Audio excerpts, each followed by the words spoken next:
the Troops of St. George, they're filling a gap left by the Boy Scouts. How did that kind of start? When did you decide to do that? So that started, I believe, in 2013.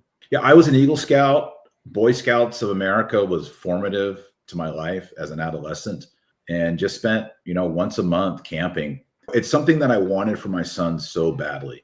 Archery and the shotgun shooting and the small boat sailing and, the extreme backpacking that we did in the mountains. And just my youth was very much in the outdoors. I wanted my sons to have that. And then around, I think it was in 2013, the Boy Scouts of America announced that they were going to allow homosexual men to be troop leaders.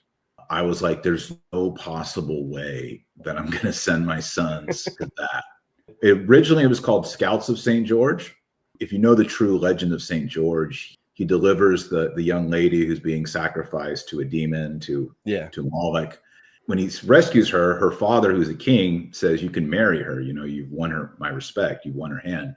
And he instead chooses celibacy to serve the Lord. So he's chivalrous. He's chaste. He's a celibate. He risks his life. And so I was like, that's the perfect model for young men in the third millennium. So we named it Scouts of St. George. I was immediately cease and desisted, threatened to be sued by the Boy Scouts. They told me I couldn't. Wait, really?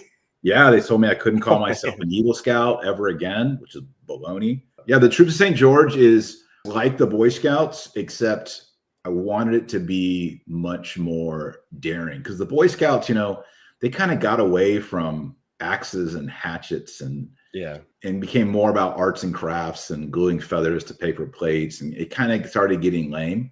So I was like, we need to get back to the old school 1900s Boy Scouts. And then I wanted to be intensely Catholic. So you have to be a Catholic. Your priest has to be on board with starting a troop.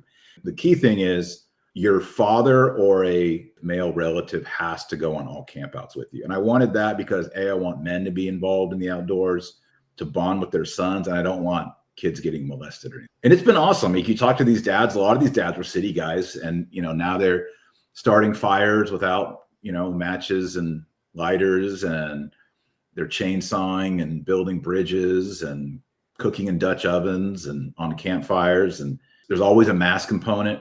Every young man has to carry a rosary and a pocket knife with them at all times. Go to troopsofstgeorge.org if you have a young man and get involved. Very Catholic. Troopsofstgeorge.org, still going great all over the country, all over the world. There's troops outside the U.S.